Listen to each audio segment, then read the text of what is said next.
This is the Ted Wallachin Podcast.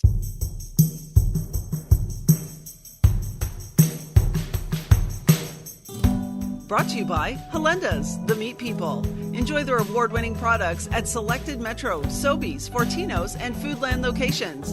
Halenda's, the way sausage should taste. And Tom's Place. For the finest in men's clothing at unbeatable prices, it's Tom's Place at 190 Baldwin in the heart of Kensington Market. Tom's Place will suit you. And now, Ted welcomes television host Noah Cappe. There's a very good chance that you have heard or seen my next guest, Noah Cappe, either as police chief in Hallmark Channel's The Good Witch, or more than likely as the affable host of Carnival Eats on the Cooking Channel, I think pretty much every day, if not all day long. And now he returns as host of Season 2 of Food Network Canada's Wall of Chefs. Noah Cappe, welcome to the program. Nice to meet you. What a beautiful introduction. I feel like that I needed a bigger, I should have done one of, you know what I mean? Big entrance for the big intro. And now I should, before we move on, as I promised on Twitter, I have to congratulate both you and your wife on your baby girl, Wolfie. Now, I guess she's probably, 6 or 7 months old now, something like that? Knocking on the door of 6 months. Yeah, it's 5 and change. Wow. Good for you. She's just unbelievable. First time parents, and it's we adopted, and it was a unbelievably long, difficult journey. But it's that classic story of every time you look at that little peanut's face, you're just like, man, every moment was worth it. Yeah. This is why we did it, and she's changing my life every day. Did it take like 7 years? Am I right? Did I hear that right? Yeah, I mean, keeping in mind that obviously COVID kind of popped up in the home stretch. Added on probably what ended up being another year or two. But yeah, it was a surprisingly long process. I think so many people at home, before you educate yourself to what's going on in that world, you have those moments of just like, there's so many people that want kids and there's so many kids that need people. So like, how difficult can this be? It's more difficult than just that. Yeah. But for good reason. And her name is Wolfie? Wolfie. Yeah. A really cute name. I'm just wondering, where did that come up? How did that come up? Ted, the viewers, the ratings on this episode are going to explode because I think I've been asked that question so many times and I've never really answered it on social media. It's a bit of a two-pronged kind of answer. I think we had always loved the name Wolfgang. That was something that had kind of been floating around and no connection to food, ironically enough. And when we found out it was a baby girl, that transition of it into kind of Wolfie really felt normal and nice. Also, Carrie's father, his Hebrew name was Wolf. His first name started with a W.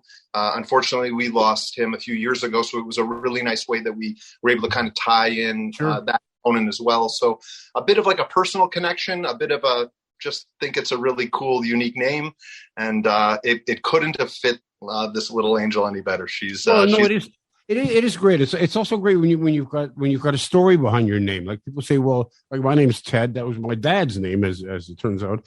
But for some people, well, where'd you get the name Robert?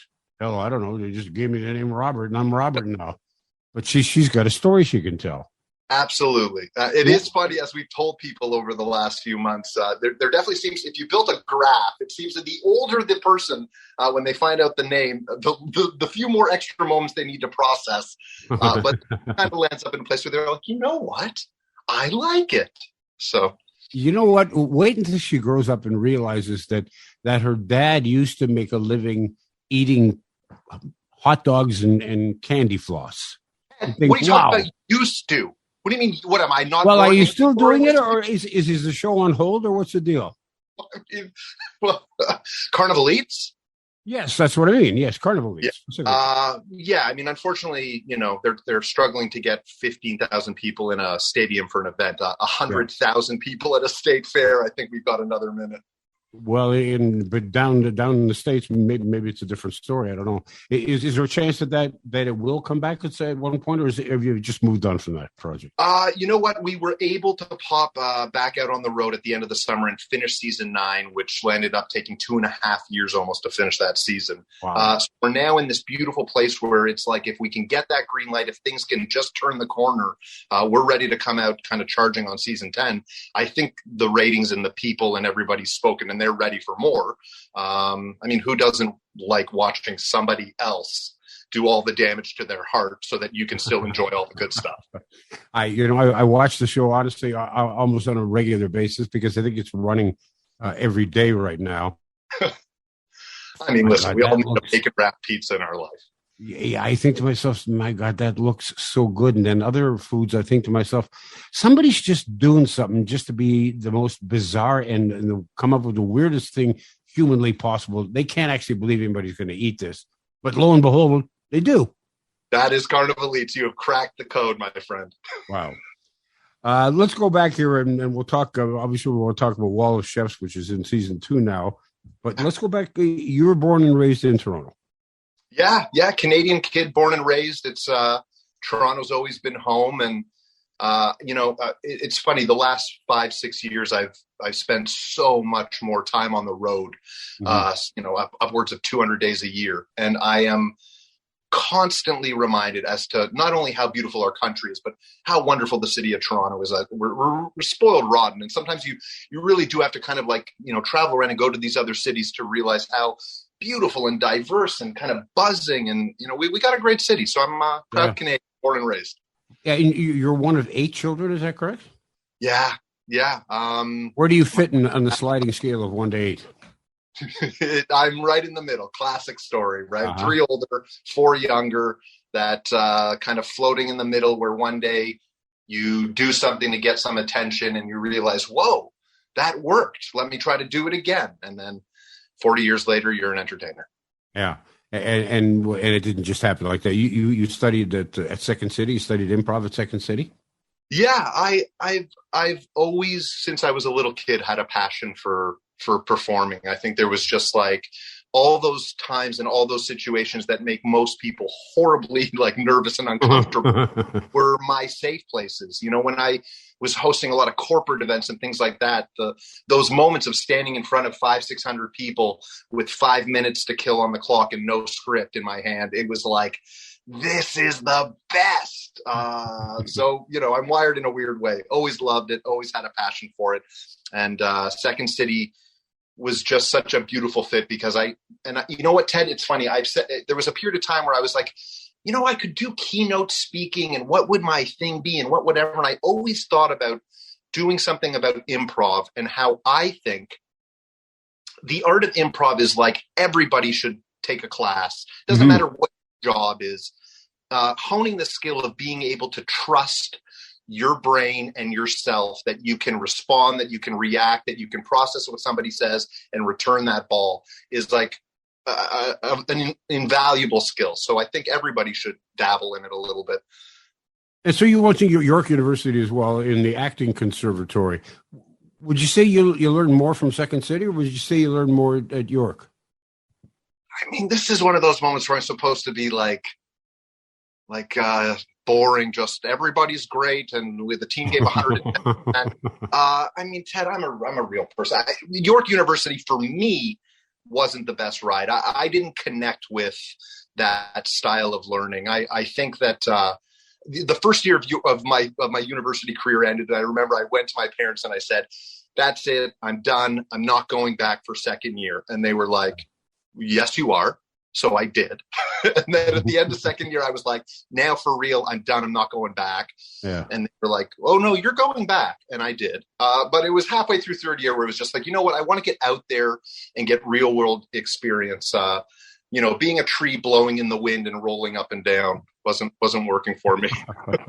It doesn't work for everybody. Noah Cappe is my guest. He's the host of season 2 of Wall of Chefs. So you can see that on the Food Network Canada. What was your first pro gig?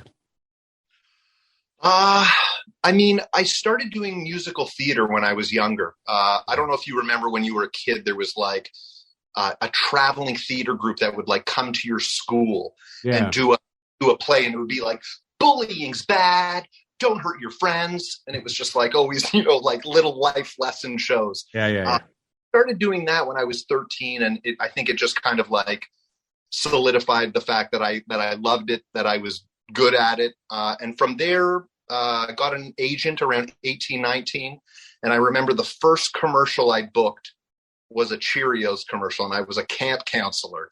And man, I was just like, it was so exciting. It was awesome. And from there, just started chipping away. I went through a weird phase where I was getting cast all the time as somebody who was getting shot in everything. I was just like, what is it about me that when I go to casting, they're like, no, that's a face you want to shoot. Yeah. But yeah, it's been a wild ride. A lot of scripted stuff, a lot of Hallmark. It's been a journey.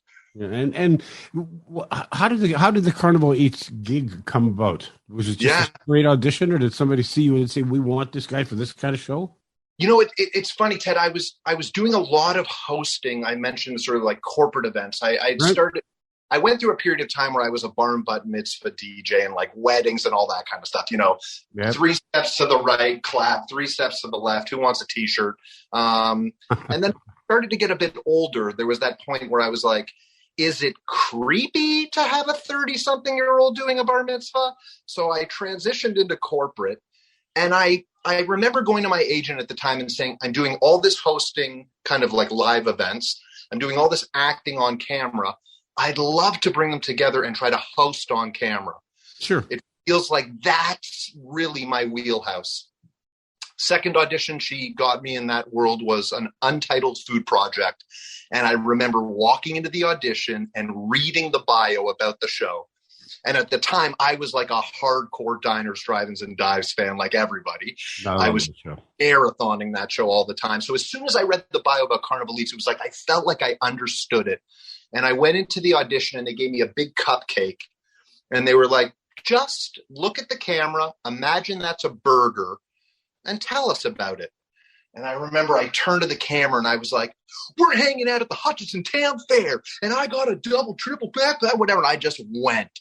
And it was one of those moments where I think it was all like, we agree, this is a good fit. And I've been eating deep fried butter since. The healthiest dead man on television, ladies and gentlemen, right here. There's 7 people holding me up right now. Excellent. They're doing a great job. Ted and Noah will return shortly. Hey, let me take a moment to tell you about my friends at Helenda's. They are the meat people. You know, I've been a fan of their products for years now, and without a doubt, they make some of the best sausage in Ontario. They are multiple award winners, having captured the Ontario's Finest Meat Competition's coveted Award of Excellence on 3 occasions, in addition to dozens of individual product awards. Helenda's has also received the Grand Champion ribbon at the past 2 Royal Winter Fair's ready-to-eat meat snack competitions. So whether you're preparing a charcuterie board or a full-blown sit-down dinner for your friends or family, you'll find Helenda's award-winning products at fine meat shops throughout the province, now including selected Metro, Sobeys, Fortino's, and Foodland stores, along with their 7 Helenda's locations. Their barbecued kielbasa is my favorite. On a fresh bun with horseradish, it is out of this world. But don't just take my word for it. Judge for yourself. On your barbecue, in your kitchen, or straight from the refrigerator. Helenda's, the way sausage should taste. And now back to Ted and Noah Cappe. You hosted a great Canadian cookbook with Lynn Crawford, who's with you on the Wall of Chefs as well.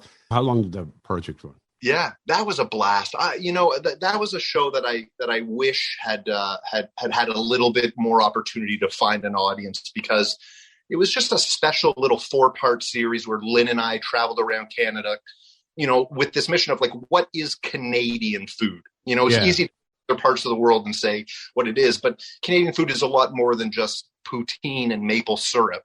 Thank God. And that episode and that series for me was such an eye-opening event, such an eye-opening experience to our country, the people, the food. I had no idea at the time, like Winnipeg has the largest Filipino community outside of the Philippines. It was like, I didn't know that. Who would have guessed that Winnipeg is making like Filipino food as good as anywhere in the world? Yeah. That was a really fun project. I love getting a chance to shine a light on our country. And she's a great woman to work with as well. Is the best. I mean, I know we're going to talk about Wall of Chefs, but there is a moment on Wall of Chefs, where once we've revealed the wall, I talk to our home cooks and I always say, is there anybody on the wall you're excited to see? Anybody you're nervous to see? Lynn Crawford, 4 out of 6 people will say Lynn Crawford. I'm so excited to meet Lynn. I can't wait to cook for Lynn. She is just one of those people that the country's fallen in love with. And Ted, I'm sure she is as wonderful in real life as she is on. She's just one of those like personalities that makes you smile and feel good. And awesome. I've had the opportunity to interview her a number of times on the radio over the years, and in fact, she's going to be on one of my up and coming podcasts as we continue our tribute to Wall of Chefs, and it's a great show. I love it, and the fact that in total you have 30 something chefs, although there's only a dozen on per episode, right? Yeah, that's right. Just over 30 chefs that we kind of rotate through. So in every episode, you'll see familiar faces, but that combination of the 12 are different. Which has a huge impact on the show. I mean, you've seen it now, so you know that so many of the moments are the moments where the chefs are talking amongst themselves on the wall, stuff that I don't even know is happening, where they're exchanging recipes or techniques. So to have all those different backgrounds and ethnicities and cultures and, resumes sitting side by side, it's like I'm just like with a pen and paper the whole time, like trying to copy everything down. Yeah, it's got to be intimidating as I'll get out for the home chefs or the home cooks to bring forward their works in front of such an august group of people. I've said it 100 times. I couldn't do it. No. If there ever is a special episode where I have to be behind one of those stations, man, I don't know if I could do it. The element you always hear about it, it's like, cooking in a competition environment is different once you're in it. It's true. And then add on the fact that you can feel those 24 eyeballs like just piercing through you. I really, really, really don't know if I could do it. And I make a great eggs Benny. I've got a great crowd pleaser to start the first. I would be so intimidated. I would be thinking to myself, the smallest mistake I made in my mind, I would be magnifying it times 300-400. What's your crowd pleaser, Ted? I mean, we're going to get you on the show eventually. What are you cooking in the first round? I make a pretty good bolognese, to be honest with you, and that's and a soft boiled egg. I mean, those are comfort classics. They are comfort classics, and a bolognese is actually not an easy dish to make. You've been around so many great chefs, and you must have picked up a lot because you're not trained as a chef as many of them are. On a scale of 1 to 10, how good are you in the kitchen? Cooking. I mean, I feel like I'm the perfect fit in the sense of, my role in a lot of ways on the show is to kind of be that conduit between the home cooks and the chefs. And I really feel like I'm a good fit because there are moments where I can lean to each side and feel like that's where I belong. Listen, I can comfortably say that I am out of my element with the wall. This is the country's best. The level, the expertise, the experience, it's at such a level that I can't even come close. I have been fortunate enough, though, to spend the last 5-6 years kind of submerged in this culinary world. And I've, like a sponge, just tried to absorb as much as I can. So there's little tricks and techniques and stuff when I'm cooking at home with my wife, Carrie. And she's like, something. I'm like, well, what we want to do is let that rest, because what's going to happen is the salt is going to burn it down and activate all those. Like, what just happened? I think I said something real. So it's soaking in there a little bit, but I'm not opening up a restaurant. And I've talked to a couple of the chefs that have appeared, that do appear on the wall, about the amazement that they have experienced in watching some of these home cooks and realizing there are some really, really good cooks out there who don't do this for a living. Yeah. And not just that, but, I think there's so many moments on a show like this that you can anticipate. You're like, oh, this is going to happen. And but there are moments that happen that you didn't see coming. Like the 3, 4, 5 times where there has been a move by a home cook that is so quirky and outlandish. And the entire wall is just like, this is a disaster. That's not how you make this ingredient. That's not how you treat it. I've never seen this technique. Cut to them eating it, and they're like, this is unbelievable.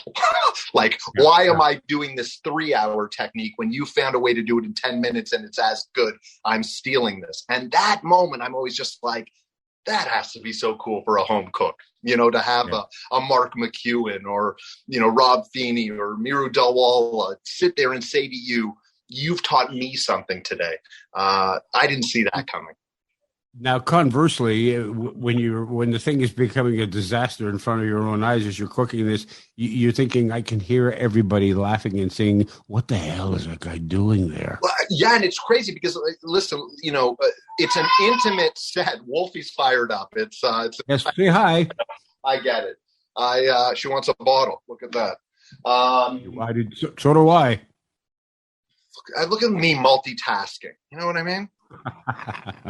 Yeah, I'm impressed. I'm sous vide fish over here at the same time. What were we talking about?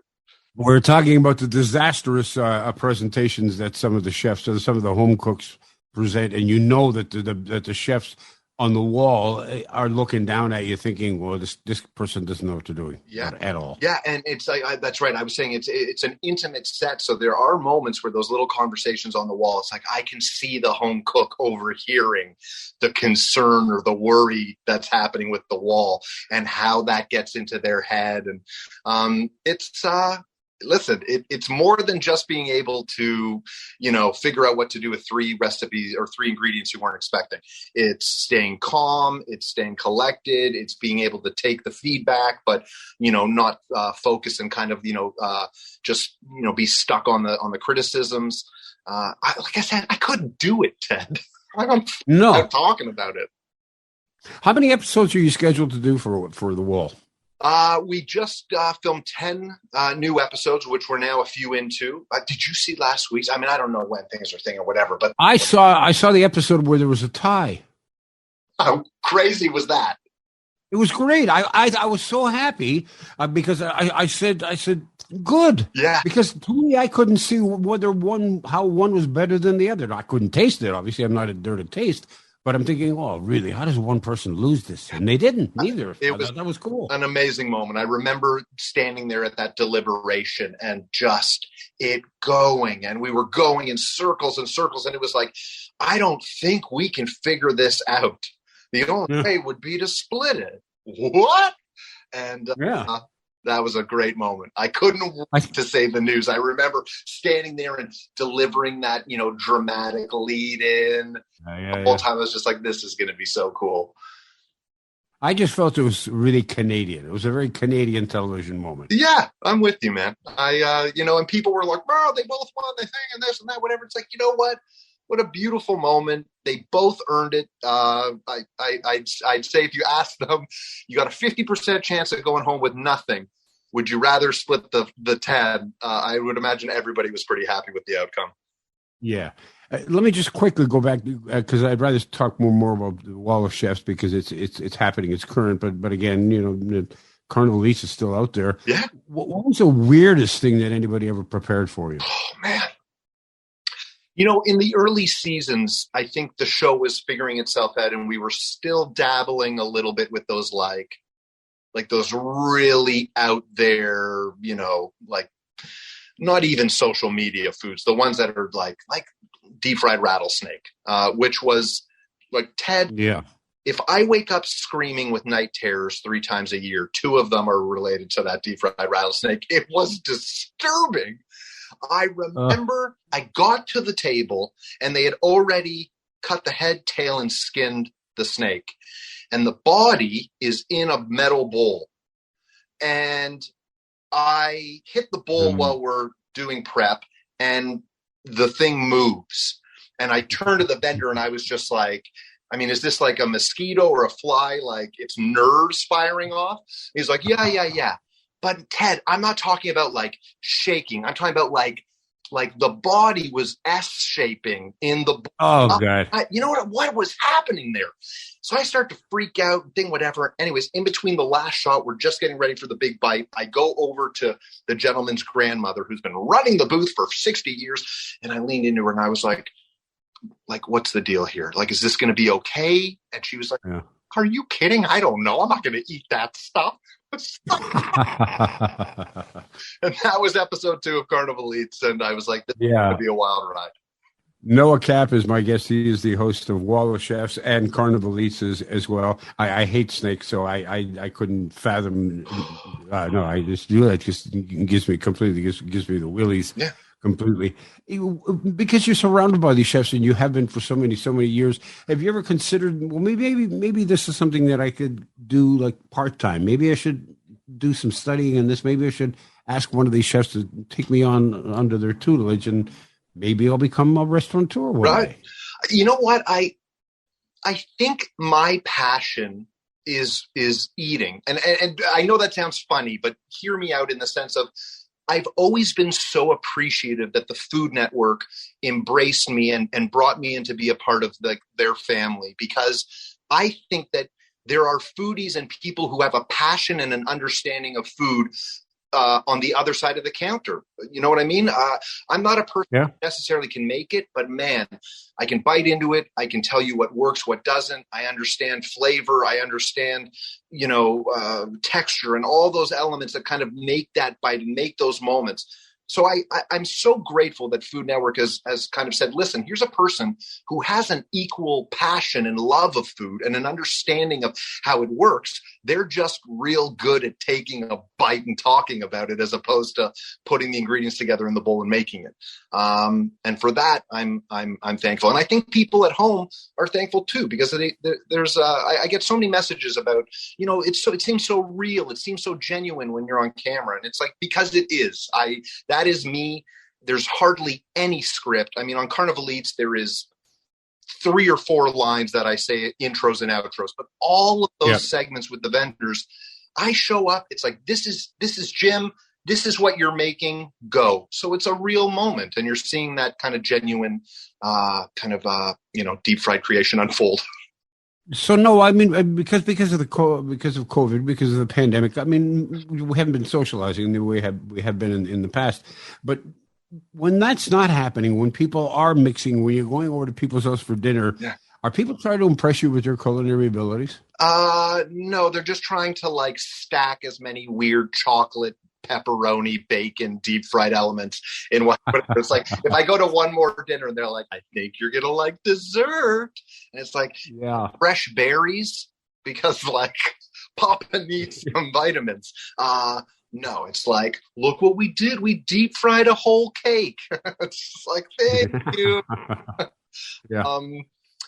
Smoked snake heads in Jell-O. Yeah, there you go. Well, I'm quite enjoying watching Wall of Chefs and continuing to enjoy watching Carnival Eats, and look forward to anything that you do in the future, because you're a very entertaining guy and you're a very pleasant man, and I'm truly appreciative of you taking the time to chat with me today. Ted, that was super nice, man. And listen, I'm going to get you on Wall of Chefs. You don't have to butter me up with that lovely little outro. We'll get you on the show, man.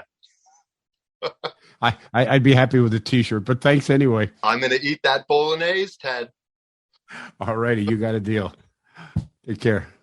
Coming up next, the life of a music promoter. Dan Burke joins us. Stay with us. You're listening to the Ted Wallachin Podcast. Well, let's head down to Tom's Place, 190 Baldwin in the heart of Kensington Market. Tom Mahalik is there. I mean, I know it's only February, which is beginning of February, but people are going to be planning for weddings right about now, I would think, huh? Teddy, we're getting a lot of phone calls, a lot of requests. And my advice for everybody who's going to do a wedding this year, do it early. Do your shopping early. Do your research early. Start shopping for your wedding suits, your groomsmen suit, the beautiful tuxedos. You got to do it early on. It's never too early to be ready. And right now we're receiving all of our spring beautiful groomsmen suit, spectacular tuxedos. So right now the inventory looks like it's still strong. But don't wait. Don't wait. I'm telling you, all the guys are saying, well, I got time. You don't have time. You got to start shopping for your wedding suits right now, and there's no better place than Tom's Place. You got it. 190 Baldwin in the heart of Kensington Market. Now back to Ted Wallachin. My next guest is a former journalist and currently one of this country's best-known and most respected music promoters. Welcome to the program, Dan Burke. You put together a series each year called the Class of 2022. What year did you begin that?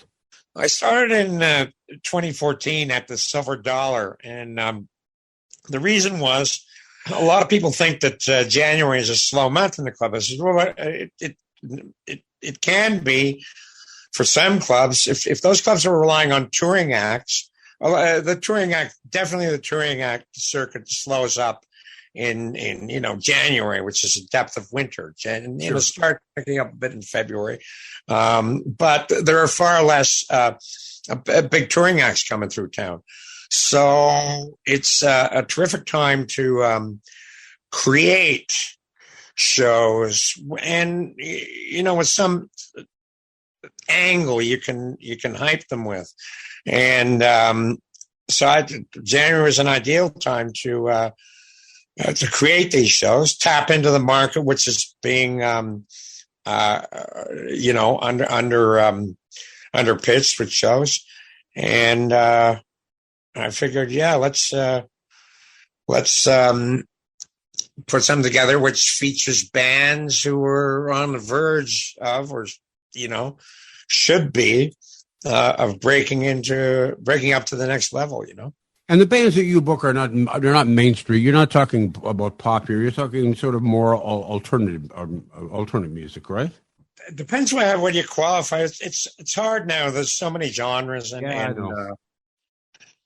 I'll book anything that works, and as a show. But usually I'm not into stuff which I guess the mainstream music industry is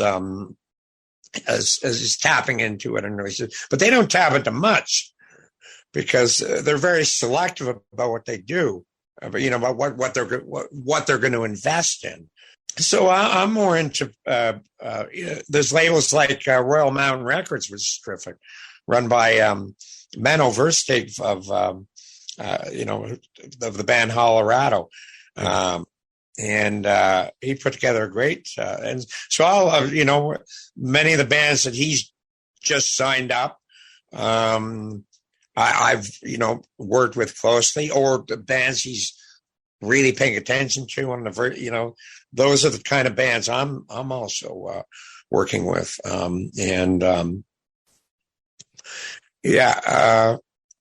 it's just, what this is the live club business, clubs ranging from the Monarch Tavern, which was my home base, right, up to the Liege Palace and the Horseshoe. This is where you find the acts that are going to be the big acts of the future. A couple of examples would be Pup, for instance. Yeah. They used to be called Topanga. And I did a lot of shows. I've had a great relationship with them. Did a lot of shows with them at the Silver Dollar. And I even brought them, I have an annual, I work fairly closely with Pop Montreal. Got a great relationship with the founder of Pop Montreal, Dan Seligman. And I get a showcase every year at Pop Montreal. And probably about 10 years ago or whatever, I brought Topanga up to Topanga, who became Pup. Just a name change. I brought them to Pop Montreal. Another band I brought to Pop Montreal was July Talk. And I did the first shows with July Talk when they were a brand new band. And the first show they ever did was at the Silver Dollar with me. And they were so good. The first thing I talked with them after they got to the stage was, when do you want to play again? Well, it's interesting you mentioned July Talk, because there's kind of a 6 degrees of separation thing happening here. As I mentioned at the outset, Dan Burke is my guest. You started your professional career as a journalist. July Talk, the father of the singer, or one of the musicians in July Talk, is Laurie Goldstein, the former editor of the Toronto Sun. Yeah, Laurie Goldstein. Yeah, I remember he was at one of the Silver Dollar shows, sitting in the back room, and with his wife. And I went up to, and I had a good talk with him, because I was close pals with one of his columnists, Jim Slotek, entertainment columnist, and Rob Mitchell, who was in the early, that was quite a few years ago. He was at the Sun, real estate editor. Rob went on to being national media director for Sony Music, and then from there went to.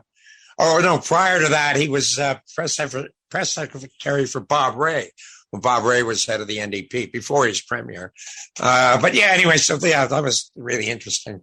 Yeah. Seeing Laurie Goldstein at a show, his daughter on stage, and Joyride Talk. Wow, they sure have done well.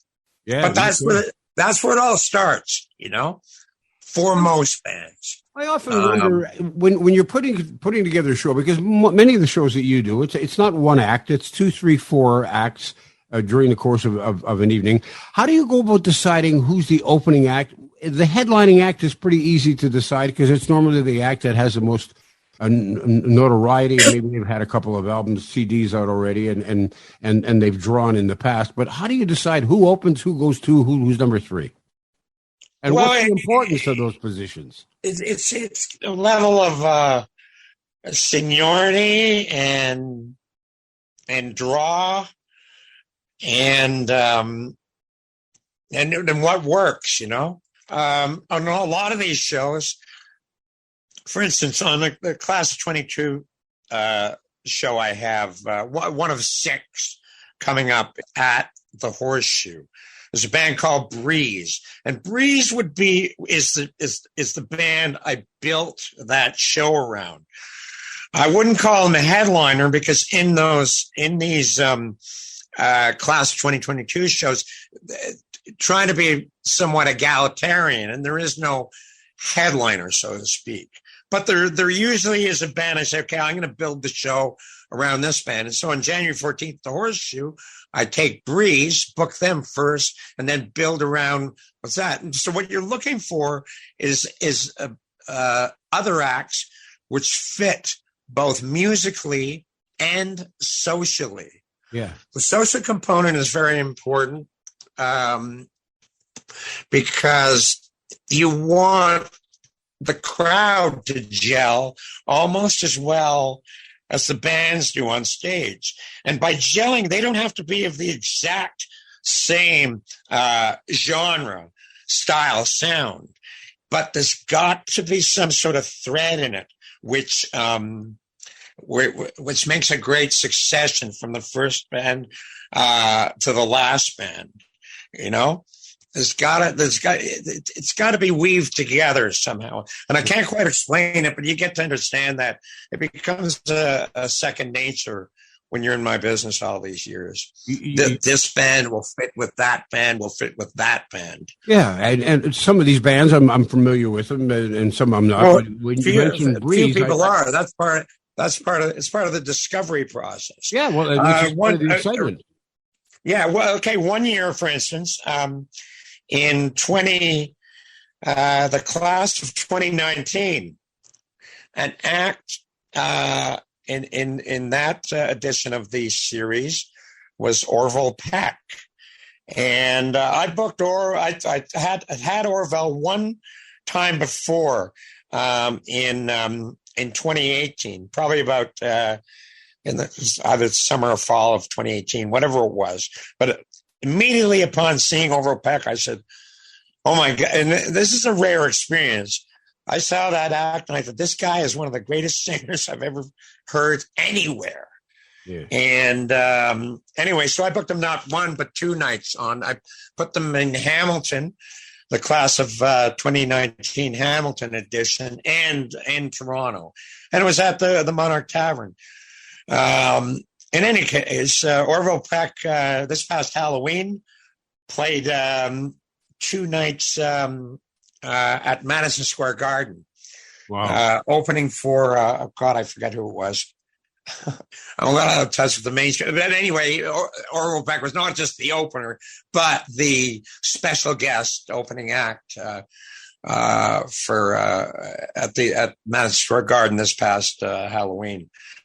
So, I mean, like I said, you can see some acts in a very small room, a relatively small room, who are going on to great things in the class of series, no matter what year it is. You know, and it's interesting. I've gotten to know a lot more about that whole culture because my son Marco plays in a band called Bike Thieves. Whom you? Bike Thieves is part of the class of 2022, the show I just mentioned, January 14th at the Horseshoe. Yeah. Very good band. And Breeze, Josh from Breeze is the guy who recorded their last album. So that's right. It's a whole, that whole culture is like, everybody works together in that industry, don't they? Well, you know what? That's always the way it's been. When you look back at Swinging London, and you could have nights there where the Who and the Stones, members of the Stones, members of the Beatles are all hanging out to watch Jimi Hendrix. Yeah. You know? So you go back to that, and sure, there's always intertwining overlap, you know, and you end up with, you know, Clapton playing guitar on My Guitar Gently Weeps and so on and so on. And that's always been, there's a lot of the CBGB scene. I mean, everybody knew each other, you know, Blondie knew, the Ramones, and there's a lot of hanging out, and so there's a lot of cross pollination and but definitely friendship, and that continues to be the way it is.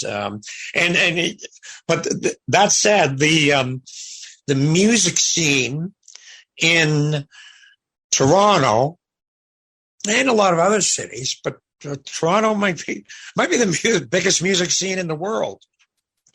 And so you got a lot of different, I wouldn't call them cliques, though, but it can be a bit cliquish.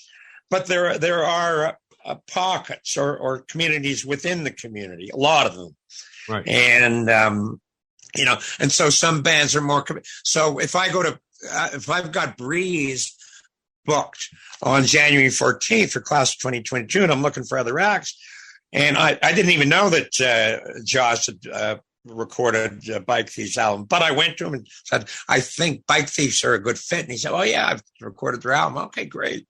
So, it's a good social fit. That's around the same age and whatnot. And that said, though, you don't want too much overlap of friends between the bands, because then you the overlap on the draw. You want each band to bring its own people, in addition to the overlapping friends.